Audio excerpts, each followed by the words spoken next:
We are recording week 8 in R622 up there to the cloud, so people can bring it down from the cloud when they go home tonight, or if they don't attend this session and want to watch later.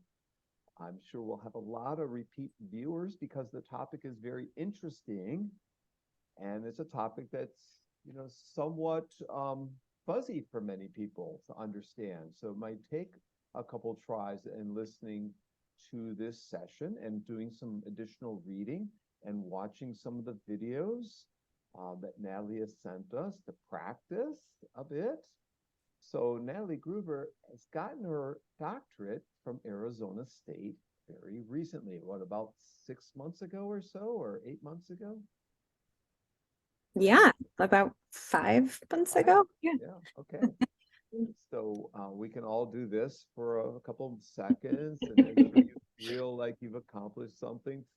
Thank you. How many year journey was it?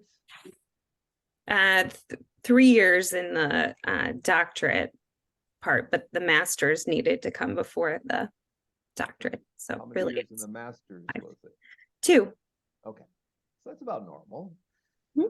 So Natalie was a graduate in the Educational Leadership and Innovation Program in the Mary Lou Fulton Teachers College at Arizona State. She's a licensed clinical social worker with certifications in mindfulness, this mindfulness facilitation, art therapy. She's been involved in the design and implementation of programs geared towards mental health in educational and community settings. Has gotten a grant related to that and has done a lot of work, including her dissertation work and working with the schools and parents and children. And she's an author of several academic articles in the area. Her advisor is someone I've become familiar with because she was at Michigan State when she was working with my good friend Punya Mishra, who's my podcast partner. And the two of them have been very interested in creativity.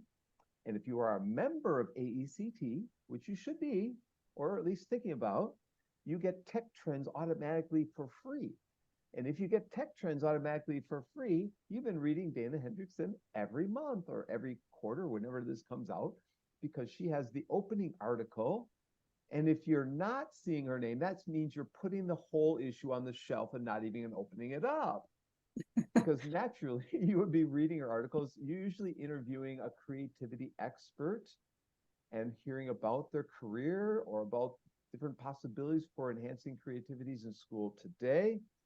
So Danah has been involved at the intersection of creativity, technology, and well-being in education. Her work has been published in many journals. I've listed them for you, and you can read about that. She's an associate professor. I think just a few years ago, she became an associate professor after moving from Michigan State to Arizona State. Did you get your PhD at Michigan State before moving to ASU? Yep, that's correct. I was Michigan born and bred, and then did my PhD there. And so I'm now out in the desert. A little bit of a change, but like it very much. Yeah. I can tell the accent's still there. Oh, it's always there. I never. So, we're in a class related to learning environments and the creation of effective, safe, nourishing, comfortable places in which we can teach and learn. And last week, our guests were talking about learning spaces because we have a project here at IU called the Mosaic Project for active learning spaces, which has kind of evolved into many types of virtual and physical spaces.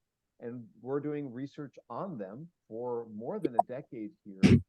And they've hired many of my doctoral students as postdocs to do research. I've had a series of, I think, 5 different of my advisees or my students were hired over there. So last week we were immersed in what physical spaces and virtual spaces are or can provide for learners to make them learning more engaging, more collaborative, involving more feedback potentially. And so they feel that they want to come to those spaces as opposed to skipping class. And this is kind of an extension of last week in some ways. And then the following week, we're going to hear from an architect who's building innovative learning spaces in Denmark. And so that will be next week, Monday at noon Eastern time. I'll be in Orlando for AECT. I don't know if Danah, if you're going to AECT or not, but not this year. I just got back from another conference in Florida, so I'm actually in Chicago right now. So Florida out. What conference in Florida?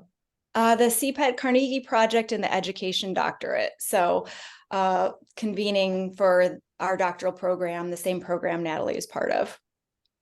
So last week and next week, we hear from people who are building or have designed or doing research on these physical spaces for learning.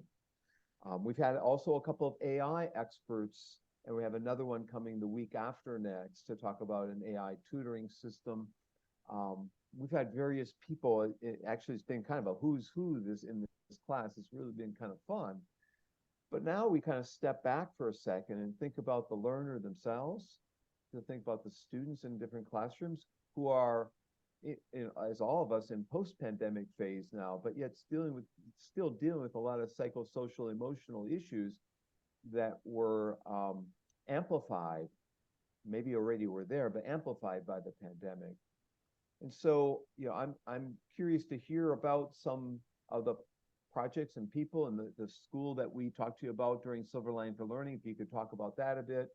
But before we do some of that, I just would like to go to Natalie and start with a question of, can you help us understand what the area and the field of mindfulness is and how it has evolved recently?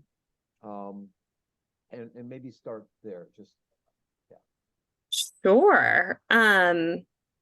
Depends on how big of an answer you want, but I can tell you that the field of mindfulness research has really been in existence for about 20 years. And probably within the last more like 10 years, we've seen sort of like an explosion in the number of articles. But really, mindfulness research started a lot, has to do with a researcher who's a neuroscientist, who was just a meditator himself and connected with the Dalai Lama. And the Dalai Lama about 20 years ago said, his name's Richie Davidson. And the Dalai Lama The Dalai Lama's name isn't Richie Davidson. Sorry, the researcher's name, thank you. And Natalie just met Richie Davidson last week, actually. So he's big name. Yes. Yeah, he's really responsible for this whole field starting. And so the Dalai Lama knew Richie from their practice, or Richie's practice. And the Dalai Lama said to Richie, we know so much about human suffering, essentially, like what's wrong with us? What does that look like? What does the brain look like when it's under duress? What about studying the brain when we're happier, the conditions are more optimal? So he didn't ask Richie to start studying mindfulness, but Richie himself had a very deep practice that was essential to his well-being. And so he began studying mindfulness. And at that time, about 20 years ago, there were a lot of researchers who were also meditators, but they were more like closet meditators. They weren't coming out and saying that they practiced mindfulness because it wasn't like a cool or acceptable thing really to do. And when researchers started studying this, they were really told that it was a career ender. What are you doing? Why would you want to study this? And now we know so much more about human well-being and thriving and flourishing as a result of the mindfulness literature. And we're also learning a lot more about consciousness and really what it means to be human, thanks to mindfulness research. So what is in my pocket but a Dalai Lama quote? I used to subscribe to Dalai Lama calendars. Now I'm building my own. So I was up till 5 a.m. working on my leadership, learning, and life calendar for 2024. I'm about done with it. But yeah, the Dalai Lama actually comes to Bloomington quite a bit, or his brother was a faculty member at Indiana University in our religious studies department. And his brother's first class that he taught at IU, he got land donated to him that he created a Buddhist Mongolian temple and welcome center and other kinds of things. So it's got a long name. If anyone can get the title, the exact title, we can put it in the chat window. And Bo, if you can get the person's name and website that Natalie's referencing again, and put that in there too, Bo, if you could. Natalie, what was the name one more time? Sorry. Sure. His name is Richie Davidson. Gotcha. Sorry, Natalie. Dr. Blanc, I was just going to let you know I had a couple requests that your audio was a little bit on the soft side. Okay. Yeah. Is this louder? There you go. Yeah, well, I took that. My headset sometimes is a problem, so we'll go without the headset then tonight. Coming back, are you implementing any of his ideas in your work with, like, in your dissertation, or what was your dissertation all about in the area of mindfulness? Great question. My research does take into account the neuroscience of mindfulness more through a theoretical framework that really talks about the applications of mindfulness research and practice. And this theoretical framework is called interpersonal neurobiology. And that framework was created by a neuropsychiatrist named Dan Siegel, and he's based out of UCLA, and he was another member of my committee. And essentially what that theoretical framework says is that we can understand what happens for us when we practice mindfulness through our triangle of well-being. So our triangle of well-being is our brain. We have an embodied brain, which is our body systems connected to our brain. So what I mean by that is our nervous system, our digestive system, our cardiovascular system, all of our embedded body systems, and our relationships, which has to do with our nervous system as well. And so essentially what happens is, as we start practicing mindfulness, the structures and functions within our brain are supported individually. They are strengthened in their individual distinct functions, and neural connections grow. And so the brain actually gets better at functioning across systems. It becomes what Dan Siegel would say, more integrated.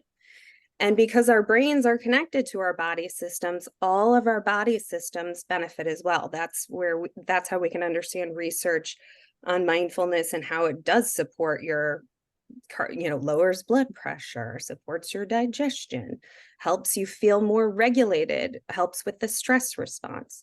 And because we are these inherently social creatures, when our nervous systems are supported, our relationships tend to be supported as well. And relationships, we know, are really the number one indicator of our health and our well-being and our longevity. And so we can think about mindfulness practice benefiting these three major areas of our functioning. So my mindfulness based research was actually looking at how does teaching parents mindfulness support their emotion regulation, their well-being, their interactions with their children, and then how does that affect their children's well-being? And so Danah and I, we had some slides prepared to talk about the innovative school and how they set up mindfulness, and then how my dissertation research fed into that. So we're happy to present that, or we're also happy to have a free-flowing conversation, whatever you think would be most generative.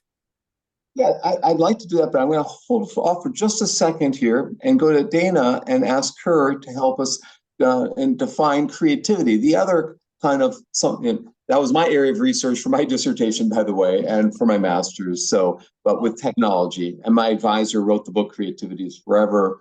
Wisconsin is heavy in creativity people at the time I was there, so I know a little bit about it, but not everyone does. So, because it is a hard concept to understand, define, and assess properly, it's worth taking a couple of minutes before you present your slides to have do give us a quick primer in the area of creativity and what your interests are.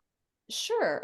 Yeah, so my work mindfulness is kind of a more recent component of my work. For many years, I focused on creativity in education, and creativity it's something that people often have kind of situated within the arts, but really when we think about it as an aspect of being and thinking and living in the world, it's much more of a dispositional thing, a habit of mind. And really the broad definition of it often circles around the idea of the ability or the process of coming up with things, ideas, artifacts, products, processes, the idea of being like coming up with things that are A, novel, and B, effective. So creative things have some element of newness to them. So novelty, originality, it's something that's different from sort of the same old thing. But novelty is relative to context, right? So if I'm a teacher in a classroom doing something novel, it need only be interesting and new and original for my context in the classroom, as opposed to something that's novel for society, like the development of a new vaccine or a new conception in a field. So creativity is relative, but it's that idea of something original and novel, and the idea of effectiveness, something that works well. And effectiveness, again, is very contextual. So effectiveness in the arts, something that's beautiful as a piece of art or appreciated by people in the arts, is very different from an effective lesson as a teacher, or an effective proof as a mathematician, or an effective discovery in the field of science or anything like that. So, but the idea of creativity is really powerful in the sense that it's always the thing that moves us forward and sort of propels advancement and new ideas and growth in human society. So if you think of it as kind of a construct of mind and a habit and a way of thinking and working and being in the world, that's where a lot of my interest has been, and specifically creativity among teachers. A thread of my research always connected to technology as well, and the idea of technological tools and resources as things that have affordances for creativity, and that we can use creatively and to do new things and to do things that we wouldn't be able to otherwise, or as it's sometimes used as just a replacement for existing ways of being, which isn't as creative. But in the last few years, since about 2017, actually, I got very interested in the connection between creativity and mindfulness. And part of that came about because I'm interested in creativity and have been for a long time. But after the first few years of tenure track assistant professor work, where you're constantly running algorithms in your head about how many publications did I have? What am I doing? You're getting very anxious and stressed out. And I just got interested. You had many, because I've seen your CV. Oh, so thank you. But there's a lot of, it can get in your head a little bit, the stress and the anxiety around that, and sometimes unnecessarily. So I got interested in mindfulness because I had run into a few friends and colleagues who were interested in it. And so I was personally interested, and I took a graduate course through ASU on mindfulness. And so I started to see the connections between mindfulness and creativity, and really dug in a lot more deeply to that, and some reviewing of the literature on mindfulness and creativity, and started to see mindfulness as having some critical mechanisms that can support creativity. And so that connection between creativity and well-being is one that's pretty strongly researched as well. And so that's become kind of a new thread of my interest. And then some of the work that Natalie and I have done has connected to a specific school and district in Phoenix that's been doing a lot of really exciting mindfulness work. So let's talk about that school after the slides, because we do want to talk about that. I have a couple of visiting scholars just point out. Alicia and Lena are coming to us from China. They're at IU now. My visiting scholars have. Jill's not here right now from Taiwan. I don't see her. But my visiting scholars, if you want tech trends, I can give you my copies. So don't if you don't need to subscribe to ACT, I'll give you my copies. I'll point out that creativity has been difficult to assess, as I mentioned, and the Torrance tests of creative thinking had helped for a while, but now they hinder. The Torrance tests look at fluency, the number of ideas, flexibility, the different types of ideas one has, fluency, flexibility, originality, which Danah really talked about. There's something new or novel or different adaptation of something else, and elaboration. How much additional details have you provided? But But looking at creativity, in effect, a lot of people look at it as divergent thinking. And you know, I'm guilty of it myself. My dissertation's on generative evaluative use of computer prompts in writing. It's, you know, people look at it as generative ideas, divergent thinking, but it's more than that. And I think we've kind of evolved to looking at creativity in line with innovation and innovative processes. And as I talked about education 3.0 and 4.0 early in the semester, that's getting us to the innovation age where students are designing, producing products, as opposed to just passively receiving things or just doing simple project-based forms of learning. We're moving beyond that, in fact. So I'll stop myself there and say, you know, Natalie, Danah, and I are all interested in this area of creativity and mental health and psychosocial emotional well-being. I'm an educational psychologist by training, in human learning and human development by training, with an interest in ed tech as my minor. So who would like to present the slides for us? And we got more. We got my student Sudhiporn from Thailand just showing up here. So hi, Sudhiporn. You've missed a little bit, but you can watch the recording. Natalie, you want to call up the slides, or do you have them, Danah? I can call them up. One thing I wanted to mention, though, I know you had mentioned like maybe that we would start by kind of talking through some elements of the mindful school district. So most of our slides are kind of centered around that. Is that okay? Or did you want sure. If everybody's read that stuff, I'll try to kind of move through it quickly, and then Natalie can talk a little bit about her dissertation research with parents and families. And we'll try to get through it quickly so that we can go with more questions and conversation. I think a few people have read, because it's the beginning of the week. By Friday, that more of them will have read your work. So it'd be great as a teaser to read your articles. So do present that. Great, sounds good. Well, I'm gonna. Is my screen visible here? My Zoom has been looking good. Looking good. Okay. Good. Let's see if I have that better fitted.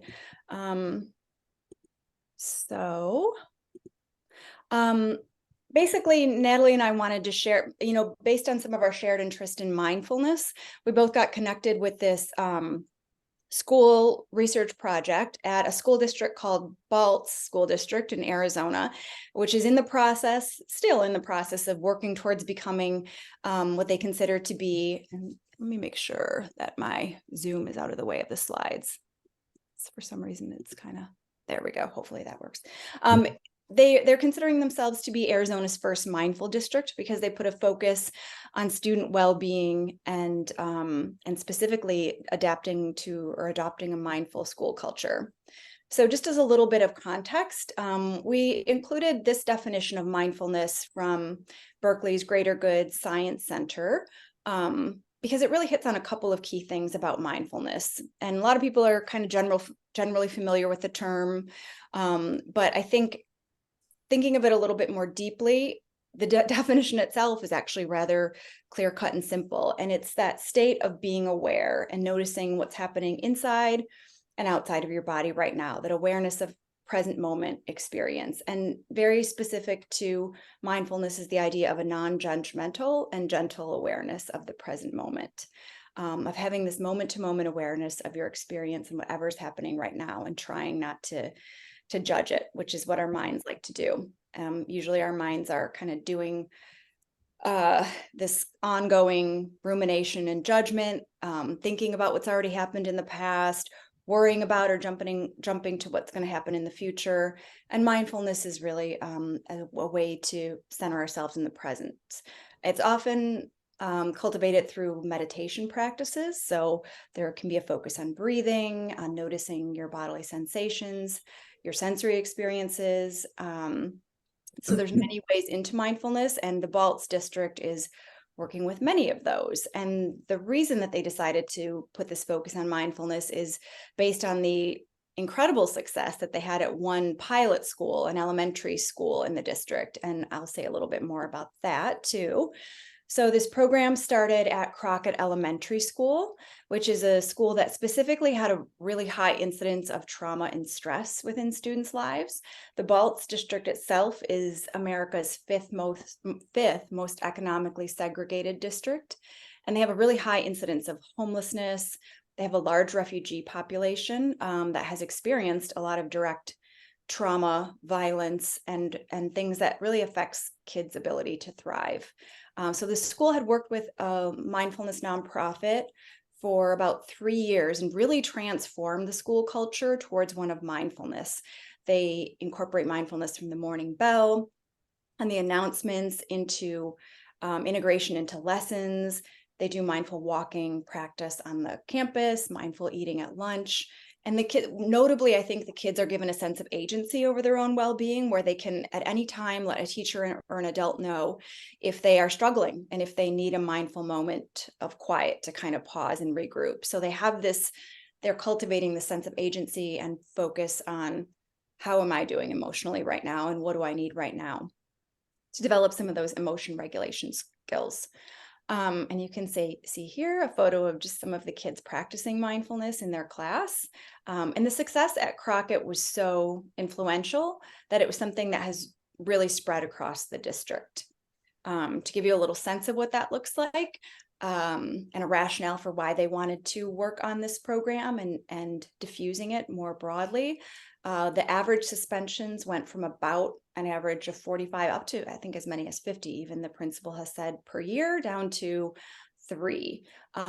Schools get like statewide grades. They had increased from a C to a B plus within a few years, and then more recently achieved an A plus School of Excellence rating from the Arizona Education Foundation.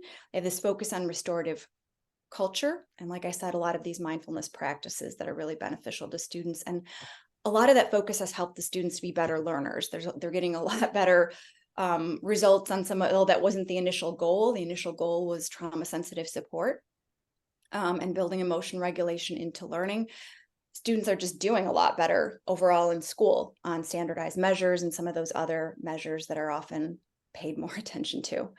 Some of the reasons why we could attribute, based on the literature, this working well for Crockett is this focus on discipline in terms of problem solving, in terms of restorative action, a sense of safety. So Natalie talked a little bit about relational mindfulness and giving people that sense of safety within themselves. And I think that also connects with creativity. If you don't feel safe in trying new things and taking risks, you won't be creative.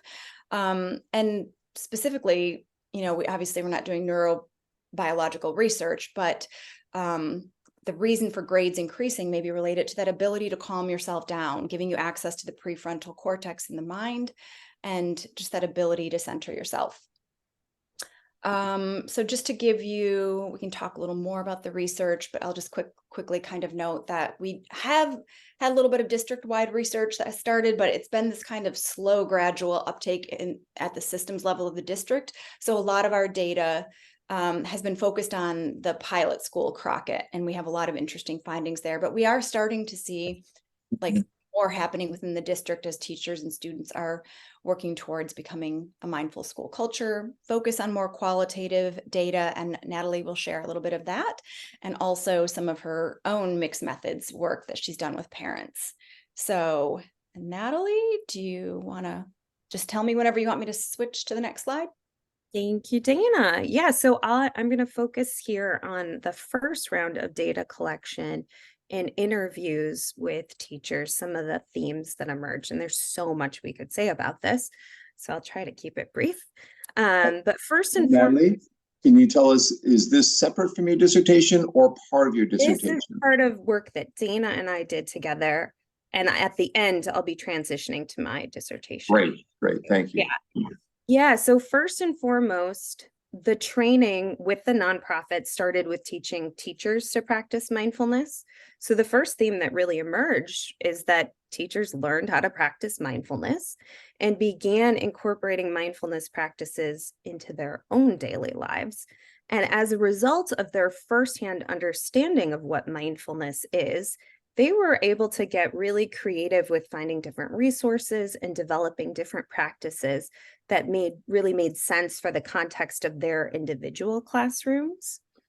So if we go to the next slide, this is a quote from the self-contained classroom teacher at Crockett Elementary School. all of her students have an emotionally disturbed diagnosis. And so these are the students who have experienced the most trauma. And she's talking here about how they like to remind her of different mindfulness practices that they really enjoyed doing and remind her that they should practice them.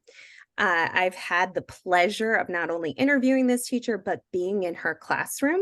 And her students demonstrated all of the various ways that they've learned to regulate themselves through mindfulness practices, including this really innovative approach she took to using nonviolent communication and mindfulness to teach students conflict resolution that they could do together. They could use this model. So there are so many interesting creative applications for these practices. And if we go to the next slide, one of the major themes that emerged from talking to teachers is that they became a lot more aware of their own needs, and they were more compassionate towards themselves, taking care of their needs during the day and also outside of school. Sometimes this just included setting better boundaries and taking care of themselves, protecting themselves. And as a result of being more aware of their own needs and being able to take care of themselves more, they were really different the way that they showed up with students' needs. So students now, through these mindfulness practices, have the ability to, just like in this second quote, have more agency. So they can notice when they're feeling frustrated. They could ask to take a mindful walk in the courtyard, even in the midst of a long, difficult test, for just 2 minutes to regulate themselves and regroup. So this really empowers students and helps them build some self-awareness and more practice with self-regulation. And then teachers are also talking about how this really changed the way that they interacted with their students in terms of when things got difficult, pausing and really reflecting and thinking about what was the goal here in their interaction with their student.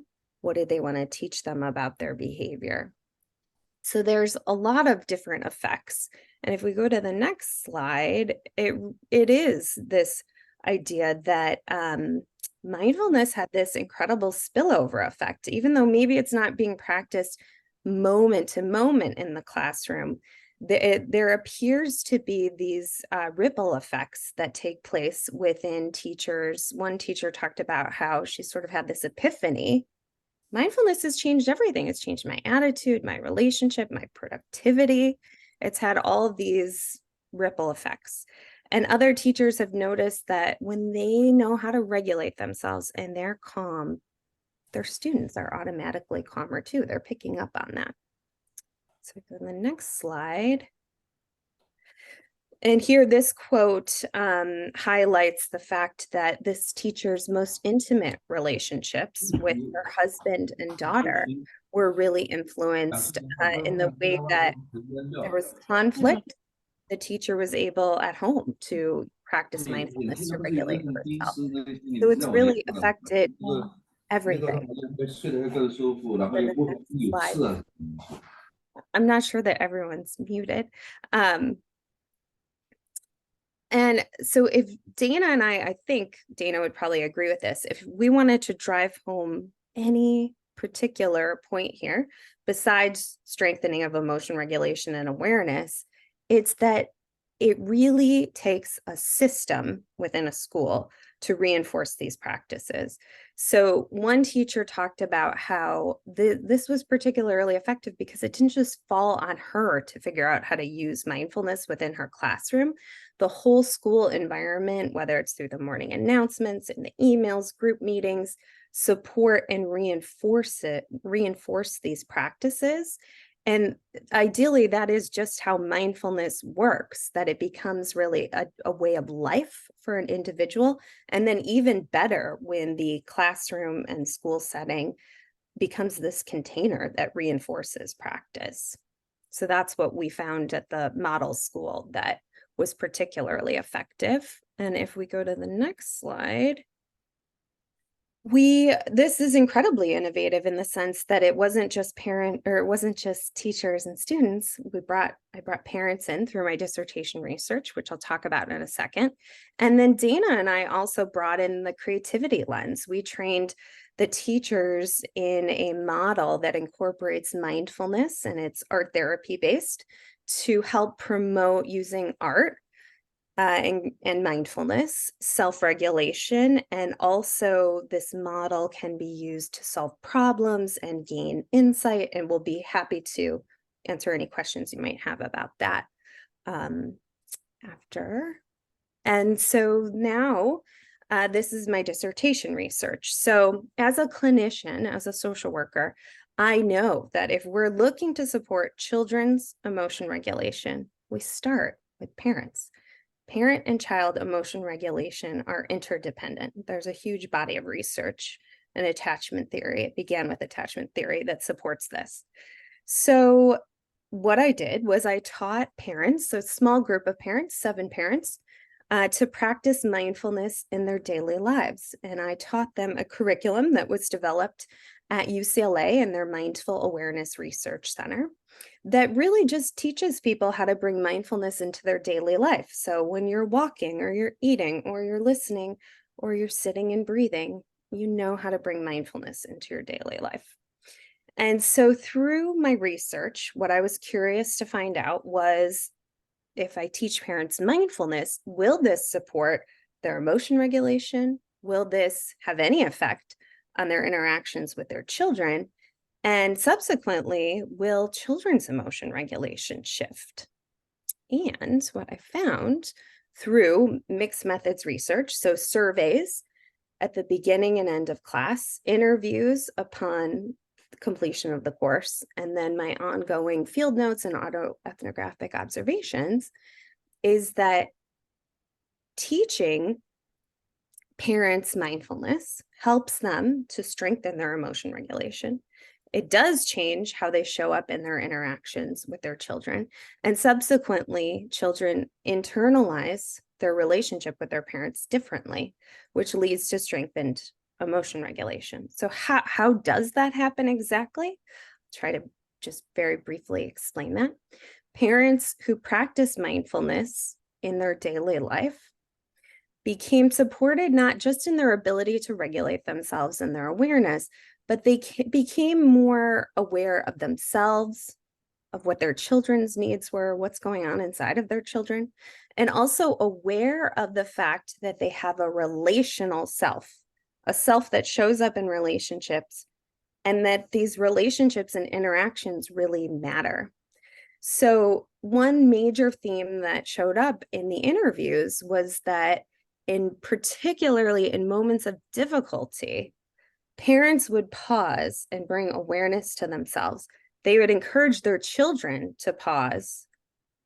And then parents would strategically, instead of yelling at their kids or pulling back away from interaction, they would stay connected and they would teach them something about their behavior. And as a result, children would stay connected and feel safe with their parents. They would learn something about themselves and their behavior, and they would internalize that learning and carry it forward in the form of increased emotion regulation. And so with just a group of 7 people, I didn't necessarily expect to have any statistical significance in terms of changes, but what I found was that there was statistical significance in that children were less worried, they were easier to soothe, and parents also rated them as happier. And parents, also statistically significant, talked about how, or increased in their ability to notice they were upset before responding to their children. So this is essential, having this awareness in responding to children. And as a result, parents heard more I love yous, they felt more connected with their kids, and they talked about how their kids just felt kinder. So the whole family system benefited. And actually, I want to end by saying too that parents were talking also about how they weren't just practicing it themselves, but they were using these practices to co-regulate with their kids. They would practice together because they had this shared language. And then they were also teaching their parents, a whole other generation, to practice mindfulness. So teaching one parent mindfulness affected an entire family system. So And this class is all about systems or environments, which you've just walked us through. And an important component of those environments is the psychosocial emotional well-being of the participants within it. We do have a question from Emily here already. Bo, do we have any Jamboard questions, or have we not set up the Jamboard? Yeah, I believe we have 3 in there right now, Dr. Bonk. Great. Can you repost the Jamboard link in the chat just so I can check them out too? Let's go ahead and start with Emily's question and go on to the other questions off the Jamboard. Emily.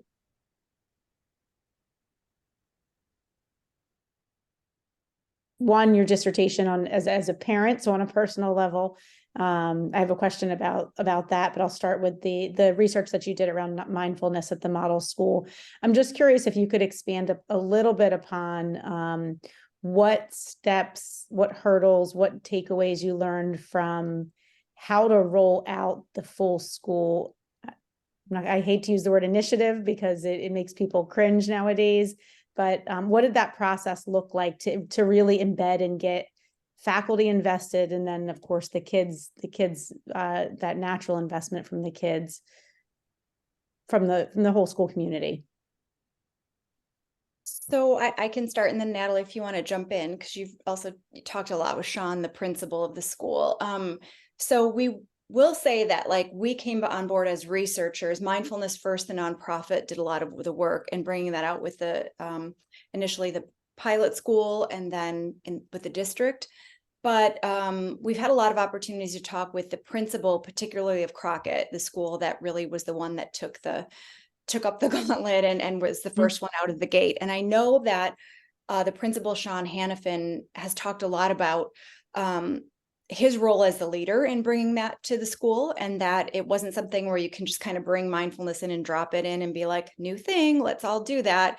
That doesn't really work. So there was a whole process of sort of investing in really good professional development that started with the idea of the teachers focusing on themselves and having mindfulness for themselves and having an opportunity to, because once the teachers have bought in, then it becomes much more easier to roll it out. So one would be, I think, them having a lot of opportunity to practice it for themselves over time and see the impact that it made for themselves. And then also getting opportunities to really think about what it looked like within their specific teaching practices. So it wasn't like handing them a set of practices, everybody do this meditation every day, but like here's an understanding of what this is, what it looks like for you, and how does this intersect with your teaching practices. And PD focused on how they could think about integrating it into different types of lessons, or how they could try it out in small bites throughout the day. And then I think too, just the idea of he really worked hard to make it part of the school culture so that everybody could see and feel the effects. So like morning announcements, using it with kids. So it was really kind of a process of not just kind of throwing it out there and being like, everybody do this, but talking about it at every staff meeting, practicing mindfulness at every staff meeting, problem solving with teachers, and really taking it up as a more cultural shift over time. And Natalie, I'm sure you can add some to that too. Thank you. yeah, just that I know that Sean was really motivated to, he did a lot of research about what would be an effective strategy at addressing the ACEs, the adverse childhood experiences of this population. And mindfulness was what came to him. And I don't know that it's well known, but mindfulness actually supports all of the physiological mechanisms within the body that are undermined as a result of exposure to ACEs. Mindfulness has like a counteractive effect on all of those mechanisms that are undermined. And so he chose very well with mindfulness. And he has really conveyed and did from the start that this will be a mindful school. Everybody's going to participate in this.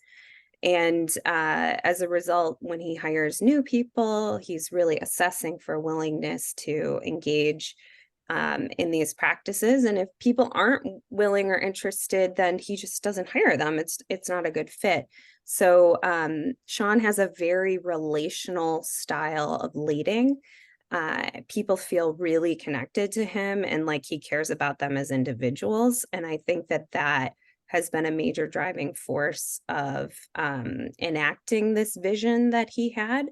And he's also been really committed to ongoing adaptation and evolution. So the mindfulness at Crockett is not a stagnant, one-dimensional process. It's a living, breathing, constantly evolving practice and intervention for this population. So if you'd like to hear from Sean. How long ago did they roll it out? I'm sorry, Dr. Go Bunk. ahead. How long ago did it roll out at Crockett? Has it been, you know, is it 7 years, 8 years now, do you think, Natalie? And then it's not been quite 3 years yet with the district, right? It's still ongoing, trying to get it out. And that's a much bigger, harder task, because I really do think you need leadership on board. So within a school, if you have a really good, thoughtful leader who people feel cares about them and is trying, he can do a lot more of that work. So yeah. And if you'd like to hear from Sean, they're all three of them were on Silver Lining for Learning, my podcast show. I will put the link in the chat window once I find it. I'll try and locate it now. Alicia has a question, and we have 2 on the Jamboard. So we probably should go to the Jamboard before yours, Alicia. Does someone from the Jamboard who posted the Jamboard want to raise theirs? It was me. I posted all of them. Go ahead, Carol. Go ahead. Yeah. First, I thank you for showing this. This is pretty amazing, not just for teaching, but for life. And I'm like a living proof of it. I have to do things if I have data. So if you told me to do mindfulness, I'm like, that doesn't work. I don't want to do it. I would be resistant. But then people show data and science that it does work. And I have to use it on myself because I have to deal with anxiety and depression. But that aside, the question was kind of asked already, and it can be for either one of you. I have a sneaky suspicion you might have encountered resistance, like people like me who are questioners, or people who think this is people who are not informed. So what kind of resistance did you encounter, and how did you go about it to actually show people this is work? It's not magic. You want to go ahead, Natalie, and then I'll jump in if I. Well, I have a couple. Thank you for that question and sharing that. And I think that that is the power behind the science of mindfulness, is being able to quantify and understand how these practices do benefit people. Danah and I could talk about mindfulness in schools and the pushback around all that. I'm not going to. What I think is more interesting actually is to say that, so I had the privilege and honor to meet Richie Davidson last week, kind of the founder of this field, and he gave a talk to a group of us at Washington University in St. Louis, who were there for a mindfulness and neuroscience meeting. And Richie talked about how he happens to be very well connected with the former director of the National Institute of Health, and how that person, when they were in their role, said to Richie, "You are wasting your time. Why are you studying mindfulness? We have so many pressing problems in the world. Like, why would this be your focus? We need you elsewhere." And so fast forward, this NIH director retired and said, "You know what? We pumped out all these publications, and really, we've done nothing to prevent this huge mental health crisis that we've been experiencing through these different publications. And mindfulness," he presented recently with Richie on the power of mindfulness, "is essentially, if you could put this in a pill form, truly, to support anxiety, depression, a variety of mental health issues, it would be the best-selling pill that any drug company has ever created, because there's really nothing like mindfulness to support your emotional and mental health." And at the risk of bringing in the Buddha, I would say that the Buddha himself said, if you don't have to believe me, try for yourself, right? So the best data you can collect is your own direct experience. So that captured really well what I think there are two pillars to bring people on board, and one is research. If there's a huge body of research and evidence, and there's research looking at mindfulness and a variety of health issues, every health issue you can think of, there's a variety of research on mindfulness, anxiety, depression, emotion regulation, self-regulation, which is really important in learning. There's substance, all of these things. Then you bring a ton of evidence to the table. And then the other one is direct experience. So I think it was, at least the way Sean has talked about it with teachers, anybody who was uncertain or what is this, it's giving them a lot of the research, but also giving them the opportunities to start the process through direct experience themselves and practicing it throughout professional development, staff meetings, take home assignments, and through some of that PD, and really learning what it's about and gaining some insight for themselves. So that's a great Thank question. you. Thank you. That's amazing. And the other question should be quicker. Should mindfulness be incorporated in online learning environments? And do you think this would improve student success also, since online is so different?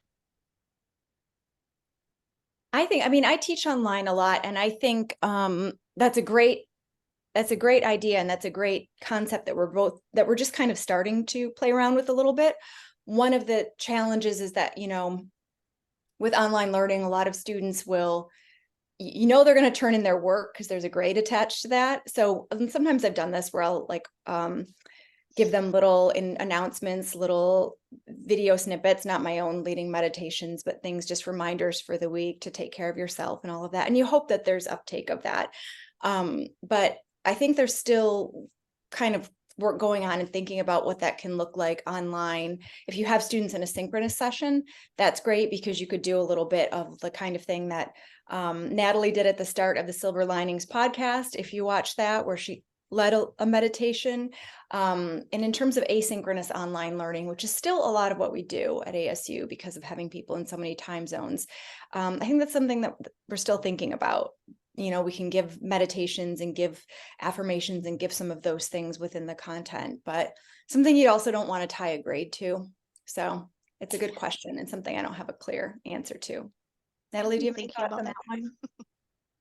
Thank you. It could, right, in a live class, a wonderful way to ground and orient a practice. Also in a live class, you could have students do relational mindfulness practices, which are often done in dyads.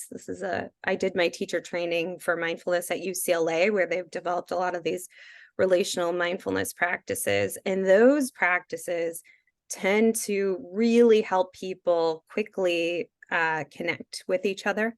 And I know online learning, that's a major concern. Typically not feeling as connected as we would in person. So that'd be an interesting application of those practices. Rachel has a comment.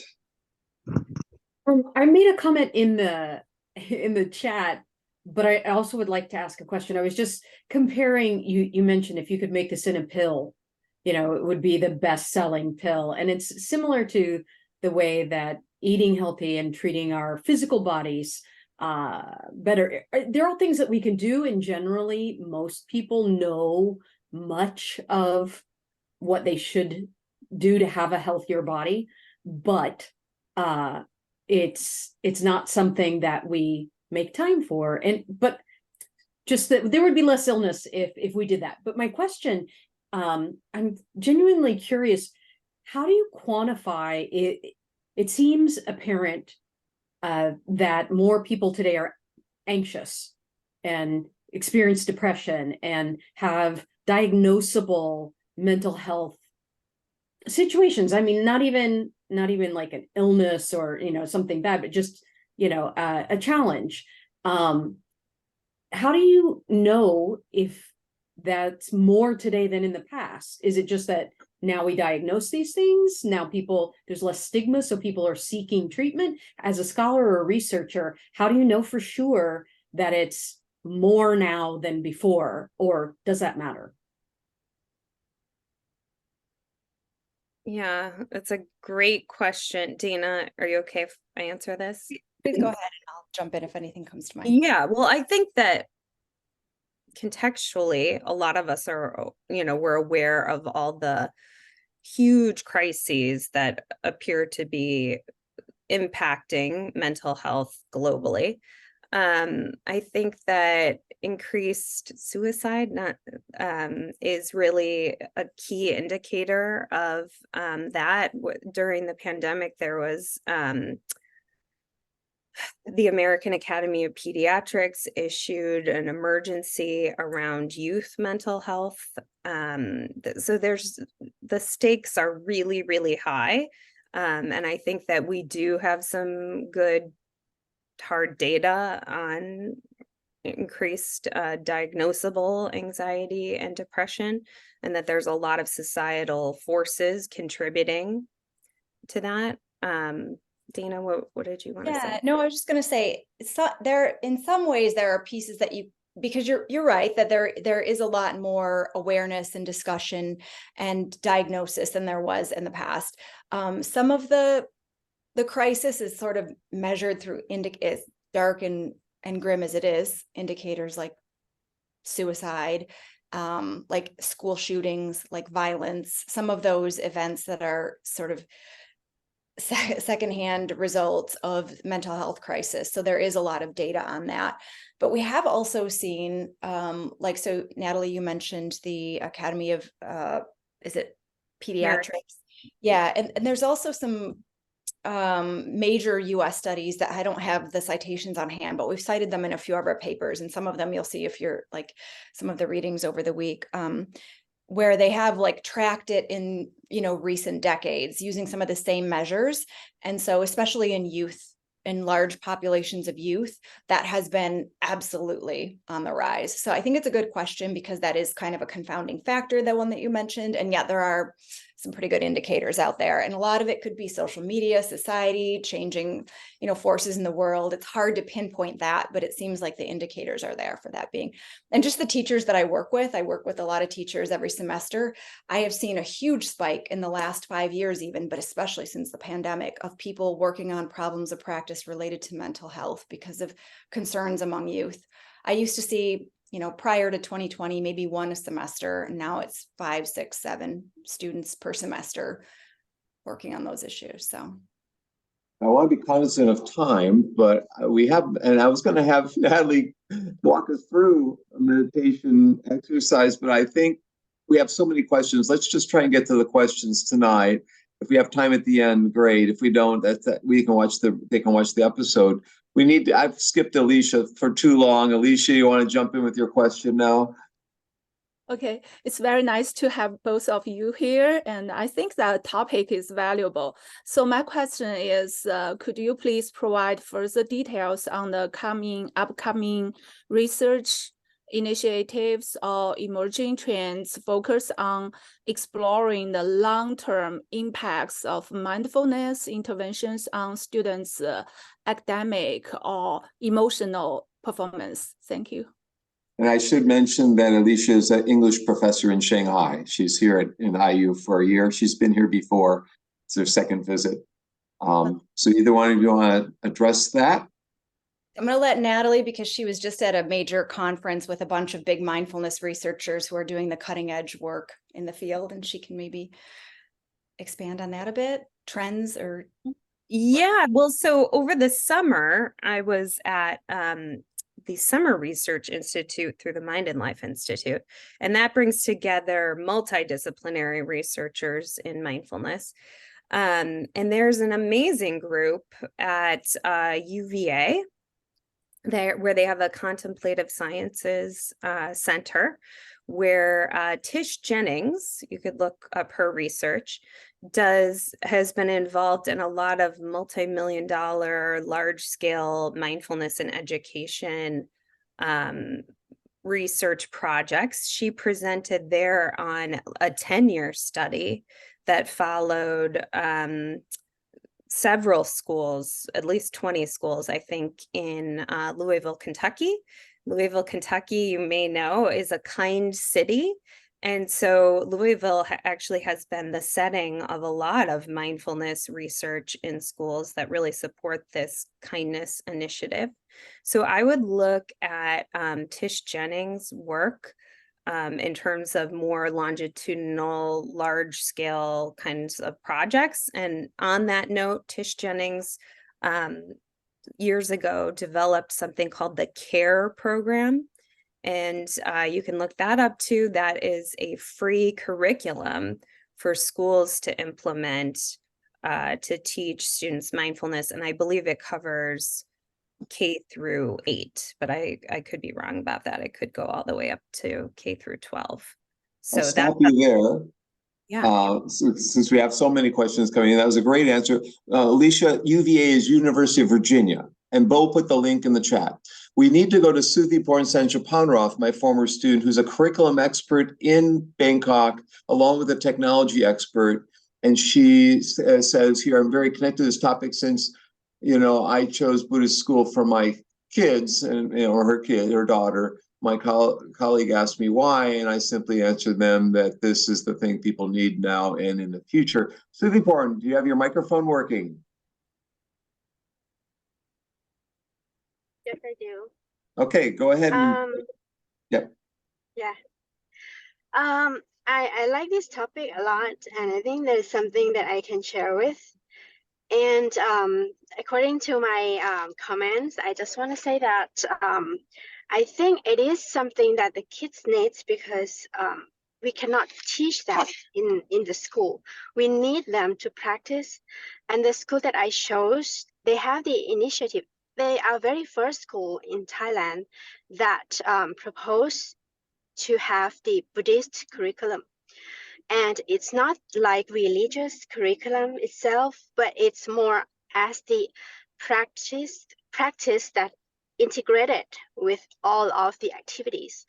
Like they want these kids to be on their own in doing things, even they are very young, like in younger than elementary preschool, and they try them to have them meditate in the morning. They also have them responsible for themselves, and I think it's really like international school, even it's Buddhist school. And there is one thing that I like about this thing. They will have them when they meditate, they will ask the student to think about themselves. What did they do during the day? What did they do? What they're gonna do today at the end of the day? And they will, in the beginning of the day, what they're gonna do, and at the end of the day, recall what they've been doing and think about what they have been done. And it is also something that they try to have more of the practice in the way integrated with the culture. And I think it's because Thailand, we are a Buddhist country. And when we have culture, we also think about history and what have made us today. And this is bring the kids think more of a bigger picture. It's not just about themselves and not just come to school to learn and to gain something, but this is like integrated, and it's just it's a combination of the practice. And this is very good school. It is impressive for educators in Thailand that even the Buddhist school, the students' performance are very good, like in the top. And the student practice since in the preschool, and they also have another boarding school in the for the secondary school. This is my kids still in elementary. It's in Bangkok. And in the future, in the secondary school, they have another school, like more like a sister school, but it's a boarding school. And they will be close to the temple. And it's because Buddhists, we have two kinds, like two ways, one of Mahayana and one of the Theravada. and the deadlines were very restricted. And this school, the secondary school, is next to the Theravada temple, and they have a good relationship with the head of the monk, and they always come to teach the students. So I think, like Natalie mentioned, that it's a practice and the combination is very important to create the environment. And there is one thing that I see. I think we need a head of the school or someone who can be a good role model. And I think I heard she mentioned someone like John, and I think that person is very important to me. It's like the agency to explain their experience, and this is I'll kind stop of you there. kind of connected. Yeah, I'll stop you there. I can see that you are going to be invited to be my guest next time I teach this class, because I think you can bring some colleagues and have a lot to share with us. Natalie or Danah, do you want to comment on anything that Sudhaporn has talked about? I just wanted to quickly say I love that example, and I think a few of the things that that you mentioned really hit home. One, the idea of the mindfulness practice being just so integrated into the day, so that it's not, so that it feels like it's naturally woven into the school culture and part of the day and part of the learning. And another thing that you mentioned is that students perform really well. And I think that points to the importance of the emotion regulation and self-regulation that comes through mindfulness practice, and the way that really connects to being able to kind of deeply engage in learning without so much of the stress and the anxiety, and just the power of that self-regulation and emotion regulation that comes through the Buddhist practice of mindfulness. Even though it's done in a more, secular way in schools, in the US context, I think that same notion of the focus on mindful learning is so integrated and thoughtfully described in what you experienced. We've got about 5-6 minutes left, I think Danah's indicated. Sorry. So, yeah. Can I mention one last thing? Yeah. I think there's one thing that's very important. It's that they have to embrace failure of the students, because when they use this in practice and the student cannot achieve, in terms of the practice, and they have to accept how they made wrong. I think that's very important. When they made wrong and they accept it and they commit to change. And I think that's the point. Yeah. So Natalie, do you want to comment, or should we go to another question? Well, I'll say very briefly, I perked up when you said that they were encouraged to think sort of beyond themselves, more about interconnectivity. There's a neuroscientist in education at USC. Her name is Mary Helen Imordino Yang.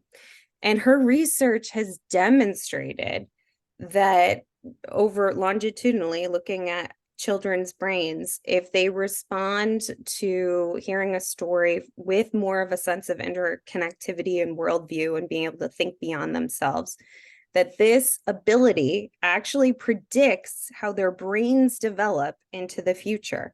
So children who are able to take more of a worldview, see interconnectivity, think beyond themselves, have compassion and empathy, their brains actually become more integrated. They're healthier brains over time. And so there's a lot of so much wisdom that's really underlying the practices within this school. So that's really exciting to hear about. I know we have questions from Millie in China. She's my former visiting scholar. She has a really good question. And we also have a comment from Michelle, who's a student in this class. Millie, you're still here with us? There you are. Can you unmute your mic? Yeah.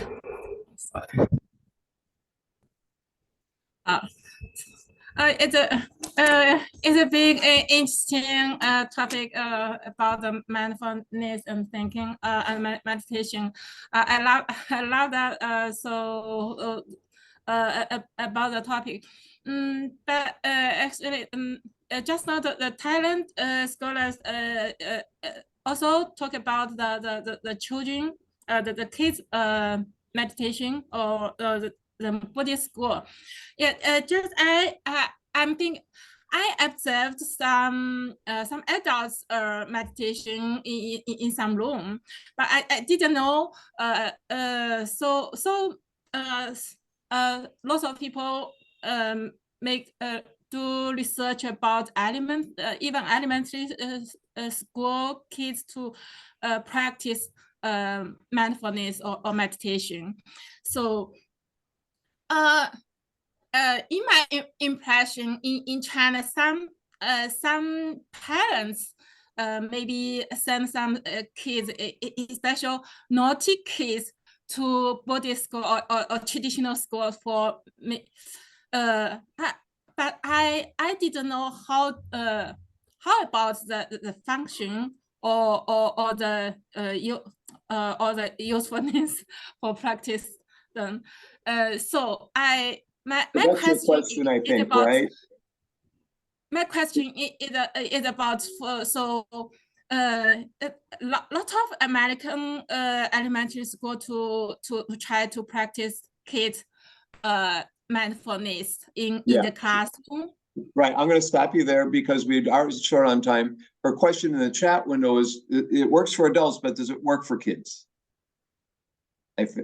That's a great question. And I'll just start real quick, Natalie, and then you can jump in. And I mentioned to Kurt, I'm actually babysitting my niece and nephew tonight, so I have about 5 minutes. So I just wanted to know, that's a really great question. My impression of that is that mindfulness can be difficult for anyone to learn based on how you're like coming into it, because the fact that, you know, the mind is always sort of racing and always there. And when you become aware of it, it's a challenge to sort of notice that and let that go as needed.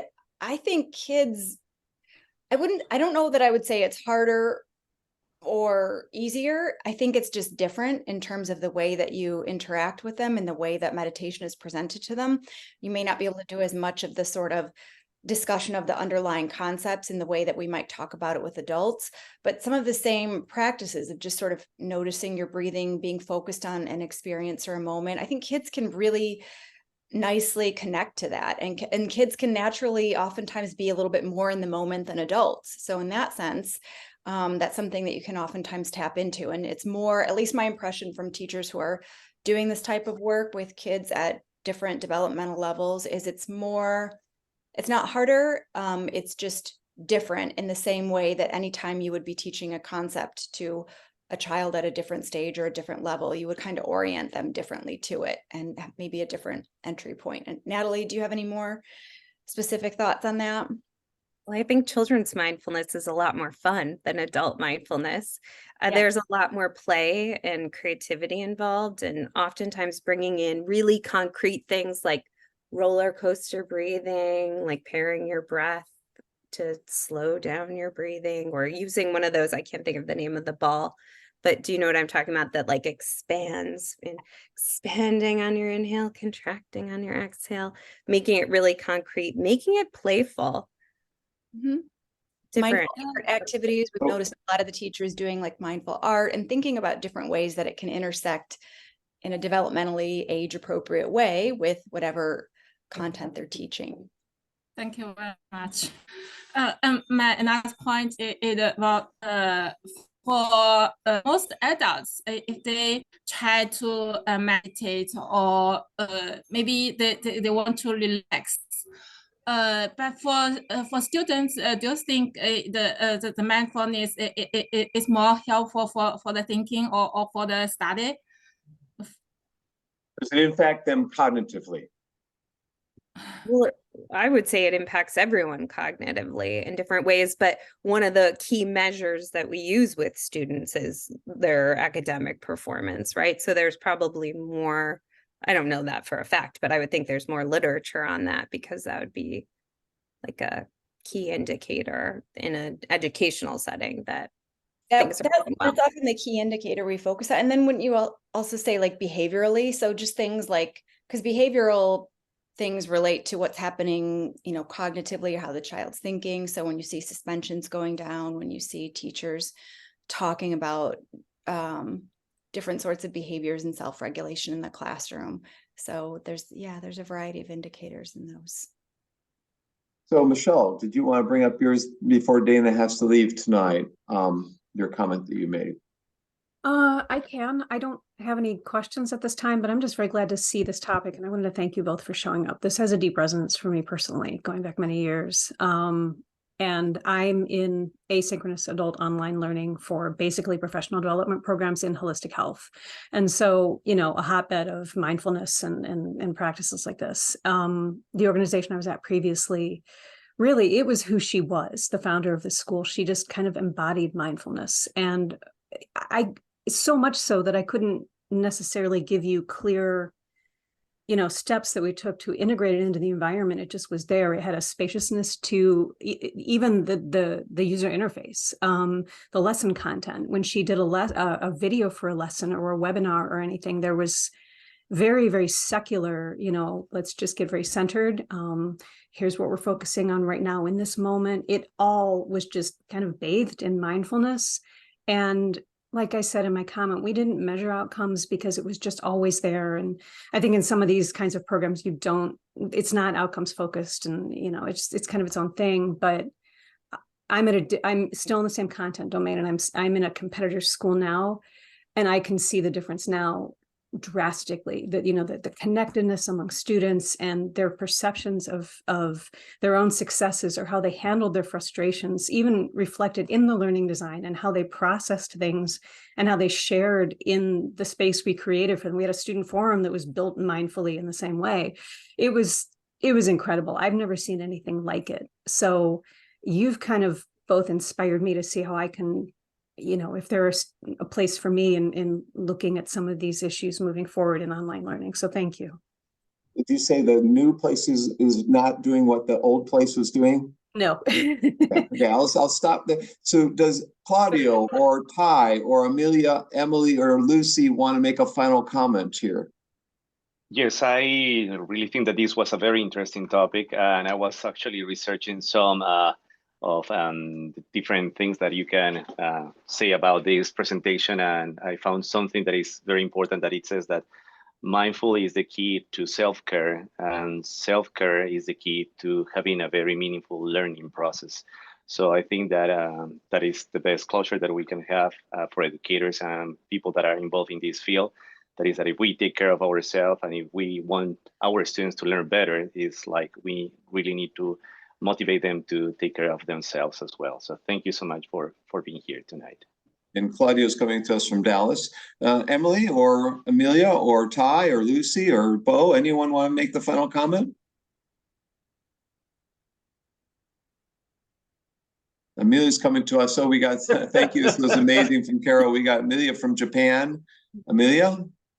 I just wanted to say what an interesting topic this was. I really learned a lot. I'm interested in the online aspect, and that was kind of covered, and I'm looking forward to more development in that field of mindfulness for online learning.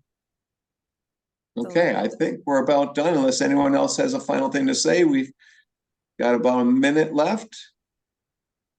I was just going to chime in. I've here in the Indianapolis area, there's a researcher. Her name is Dr. Lori DeSautel's, and she's in the field of educational neuroscience. And I've gotten the opportunity to see her speak a couple of times. Really just appreciate what she has to say and what she's doing in this area of the field as well. And it seems like there's definitely some overlap between what you are doing in your work and what Dr. Lori is doing as well. If you've not stumbled across her yet, she might be someone for you to check out too. So I've got their emails, and I will share them if you don't mind. I'll share them with the class, and maybe they can send follow-up questions, because we really probably have twice as many questions as what's been asked tonight. This is a topic of deep interest and dire need. And so I think touching base with either of you or both of you in a one-to-one email would be kind of more advantageous than making this extend any further tonight. But I do want to thank Natalie, now Dr. Gruber, who I know a Dr. Gruber out there, and Danah Henriksen has been fabulous tonight and always. It's a joy to hear their research, their interests, their passions, their motivations, and their next steps. So tonight's been a journey, a short journey into mindfulness. It's going to take much more time for you to start wrapping your heads around what's possible in this field. But maybe if Natalie or Danah could give us maybe a handout or an article that's more strategic implementation of mindfulness that I could share with my students. Somehow, if you've got something more, taking theory to practice or strategy kinds of things. So again, I say thank you for week 8. Week 9, we have a guest from architecture person coming to us at noon next Monday, Eastern time. And so we do not have a night. Claudio Muca is coming at noon. We have Ron Osten the following week. He's changed to the following week. We have 2 guests the following. Peter Shea from the Online Learning Journal editor. And then we have Ron Osten from York talking about AI. So next week's just 1 at noon. Don't come twice. 1 person at noon. Again, thank you very much. This is going up to the cloud. Let's put up your hands and say thank you, everyone. And so I will stop the recording in a second and say big cheers, everyone. Hey, it's been a pleasure. Thank you so much. And please do feel free to reach out for questions or anything to follow up.